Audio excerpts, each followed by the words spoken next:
Hello students, welcome to Gyanjyoti coaching centre. Gyanjyoti coaching সেন্টারের পক্ষ থেকে তোমাদের সকলকে জানাই আরও একবার স্বাগত। তো স্টুডেন্টস, আজকে আমি যে বিষয় নিয়ে পুনরায় তোমাদের সামনে চলে এসেছি সেটি তোমাদের ফার্স্ট সেমিস্টার মেজর হিস্ট্রি অন্তর্গত একটি টপিক। তো আলোচনা শুরু করার পূর্বে বলে রাখি, তোমরা যারা এখনও আমাদের সাথে যুক্ত হওনি কিংবা যুক্ত হতে চাইছো তারা উপরে এই দুটো নাম্বারের মধ্যে যে কোনো একটিতে যোগাযোগ করে আমাদের সাথে যুক্ত হতে পারো। চলো আর দেরি না করে আজকের আমরা আলোচনা শুরু করি। তো আজকের আমার আলোচনার বিষয় হলো নব্যপ্রস্তর যুগ বা নিওলিথিক এজের বৈশিষ্ট্যগুলি নিয়ে। তো প্রথমেই বলা যায় যে নব্যপ্রস্তর যুগের মানুষেরা কৃষি আবিষ্কার করে অর্থনৈতিক বিপ্লব ঘটায়। অর্থাৎ কৃষি আবিষ্কার থেকে শুরু করে নাগরিক সভ্যতার উদয় পর্যন্ত সময়কে প্রত্নতাত্ত্বিকবিদগণ নব্যপ্রস্তর যুগ বলে অভিহিত করেছেন। তো এবার আমরা আলোচনা করব নব্যপ্রস্তর যুগের সময়সীমা নিয়ে।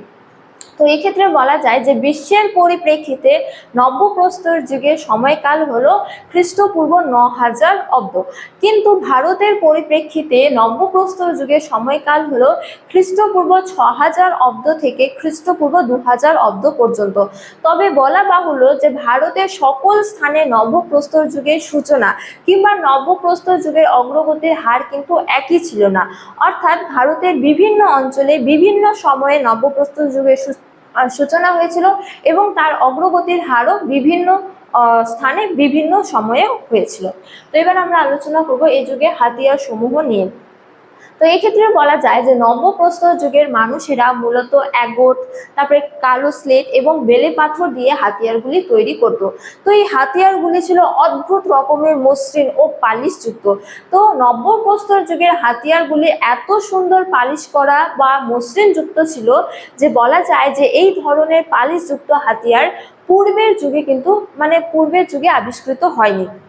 তো এবার বলা যায় যে নব্যপ্রস্তর যুগের হাড়ের তৈরি ছুঁচ, বর্ষা ফলক, তীর ফলক আবিষ্কৃত হয়েছে, যা থেকে অনুমান করা যায় যে নব্যপ্রস্তর যুগের মানুষেরা পাথরের তৈরি হাতিয়ারের পাশাপাশি হাড়ের তৈরি হাতিয়ারও ব্যবহার করত। তো নব্যপ্রস্তর যুগে তামার নিদর্শন আবিষ্কৃত হয়েছে, কিন্তু নব্যপ্রস্তর যুগের মানুষেরা তামা কিংবা ধাতুর ব্যবহার সম্পর্কে অতটা অবগত ছিল না বলে জানা যায়। তো এবার আমরা আলোচনা করব এই যুগের বাসস্থান সমূহ নিয়ে।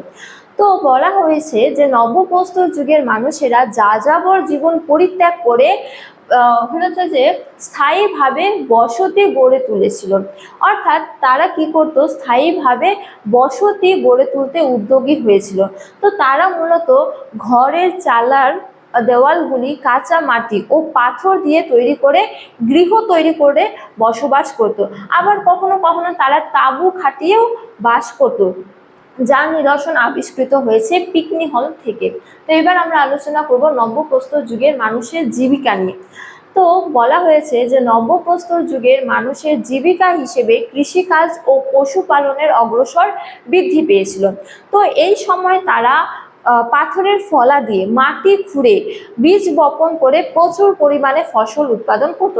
তো তারা কি কি ফসল উৎপাদন করত? তারা মূলত ধান, গম, যব, বার্লি এবং কি ডাল উৎপাদন করত। এছাড়া তারা কি হচ্ছে যে কার্পাস তুলো উৎপাদন করতে জানতো। তো নব্যপ্রস্তর যুগের মানুষেরা গৃহপালিত পশু হিসেবে গরু, ছাগল, মহিষকে পোষ মেনেছিল। তো কৃষিকাজ ও পশুপালনের পাশাপাশি নব্যপ্রস্তর যুগের মানুষেরা আগুন জ্বালাতেও শিখেছিল। তো নব্যপ্রস্তর যুগের মানুষেরা আবার প্রথমে হাতে এবং পরে কুমোর চাকা দিয়ে মৃৎশিল্পও তৈরি করত। তো এই জীবিকাগুলির পাশাপাশি নব্যপ্রস্তর যুগের মানুষের আরো কতকগুলি পেশা ছিল, যেমন গৃহ নির্মাণ, তারপরে মৃৎশিল্প তৈরি করা এবং কি নৌকা তৈরি ইত্যাদি। তো এবার আমরা আলোচনা করব নব্যপ্রস্তর যুগের মানুষের সাংস্কৃতিক বৈশিষ্ট্য নিয়ে, অর্থাৎ তারা দৈনন্দিন জীবনের পাশাপাশি আর কি কি করতো তা নিয়ে। তো নব্যপ্রস্তর যুগের মানুষেরা কি করতো, তাদের দৈনন্দিন জীবনের একঘেয়েমিতা দূর করার জন্য বা আমোদ প্রমোদের জন্য গুহা গাত্রে অঙ্কন করত, ছবি অঙ্কন করত।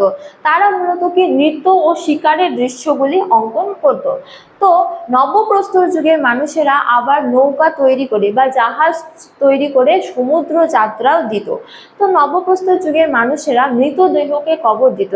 তারা মূলত তিন চারটি পাথর দাঁড়িয়ে তার উপর আরেকটি খণ্ড পাথর দিয়ে মৃতদেহকে কবর দিত। তো এই যে কবর ব্যবস্থা, এই কবর ব্যবস্থাকে ডোলমেন কবর ব্যবস্থা বলা হয়।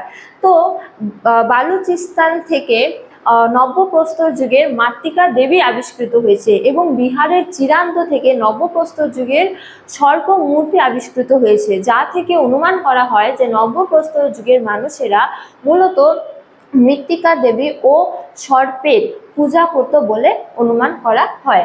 তো এবার আমরা আলোচনা করব নব্যপ্রস্তর যুগের প্রত্নকেন্দ্র নিয়ে। তো বলা যায় যে ভারতের প্রায় সর্বত্রই কম বেশি নব্যপ্রস্তর যুগের নিদর্শন আবিষ্কৃত হয়েছে, কিন্তু এর মধ্যে অন্যতম কয়েকটি স্থান হলো বালুচিস্তান, ওড়িশা, বিহার, আসাম, দাক্ষিণাত্য ইত্যাদি।